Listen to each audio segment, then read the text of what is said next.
प्रधान की महिला बता रही थी कि जो मोदी जी का सपना है वो साकार होते जा रहा है और दिखाई पड़ रहा है, हम लोग सुन रहे हैं। मोदी जी का संकल्प है कि ग्रामीण क्षेत्र की 2 करोड़ महिलाओं को लखपति दीदी बनाने का संकल्प है और ये संकल्प जल्द ही पूरा करेंगे क्योंकि मोदी जी का ये गारंटी है। आप सभी जानते हैं कि मोदी जी जो कहते हैं तो करते हैं और मोदी जी है तो मुमकिन है। इसलिए हम सभी जब तक यहाँ से लोकसभा में माननीय केंद्रीय मंत्री अर्जुन मुंडा को हम लोग नहीं जिताएंगे तब तक प्रधानमंत्री मोदी जी का भी हाथ मजबूत नहीं होगा। इसलिए हम सबको संकल्प, हम लोगों को भी संकल्प लेना है। आने वाला 2024 में माननीय केंद्रीय मंत्री श्री अर्जुन मुंडा जी को प्रचंड बहुमत में फिर हम लोग को जिता करके भेजना है। आप सभी जानते हैं कि ये वर्तमान हेमंत सरकार चुनाव के समय में तो विभिन्न तरह का वादा किया था, लेकिन आज एक भी वादा पूरा करने नहीं सक रहे हैं। अब 4 वर्ष बीत जाने के बाद अभी 1 वर्ष बाकी है तो आपकी योजना, आपकी सरकार आपके द्वार में आने के लिए ये झूठा आश्वासन दे रहे हैं, सिर्फ आवेदन ले रहे हैं लेकिन कोई काम होने वाला नहीं है।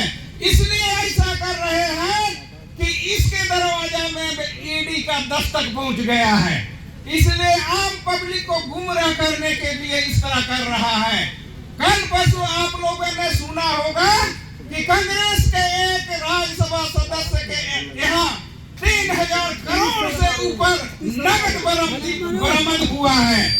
ऐसे चोर पार्टी के लोगों को हमें कभी सत्ता में आने नहीं देना है।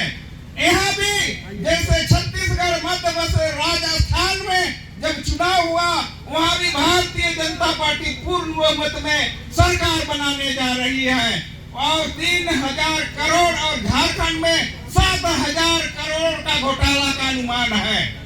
जो अभी 3000 करोड़ बरामद हुआ है वह छत्तीसगढ़, मध्य प्रदेश और गुजरात चुनाव में खर्च करने के बाद जो बाकी बचा हुआ है उसको इनकम टैक्स अधिकारियों ने बरामद किया है।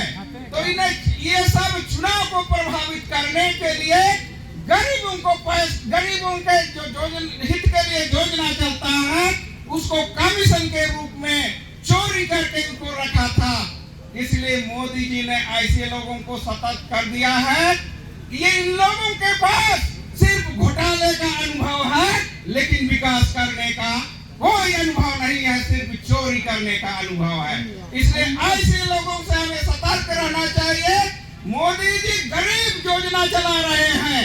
आप सभी जानते हैं कि कोरोना के समय से अभी तक फ्री राशन दे रहे हैं, चावल दे रहे हैं, ऐसा किसी ने कभी नहीं सोचा था।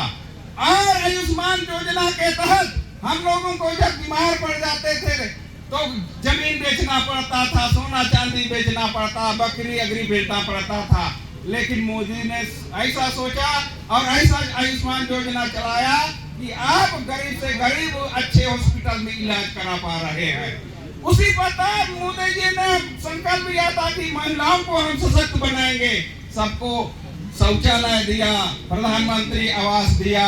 इस तरह से विभिन्न तरह का योजनाएं चला रहे हैं और महिलाएं सशक्त हो रही हैं। जिस दिन महिलाएं सशक्त हो जाएंगी देश भी सशक्त हो जाएगा और विश्व के सामने भारत एक शक्तिशाली देश के रूप में उभर करके आया है।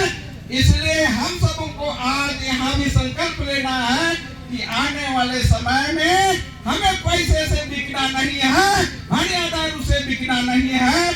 हमारे लोकप्रिय सांसद और केंद्रीय मंत्री अर्जुन मुंडा को जिता करके भेजना है। इन शब्दों के साथ आप सबों को बहुत बहुत धन्यवाद।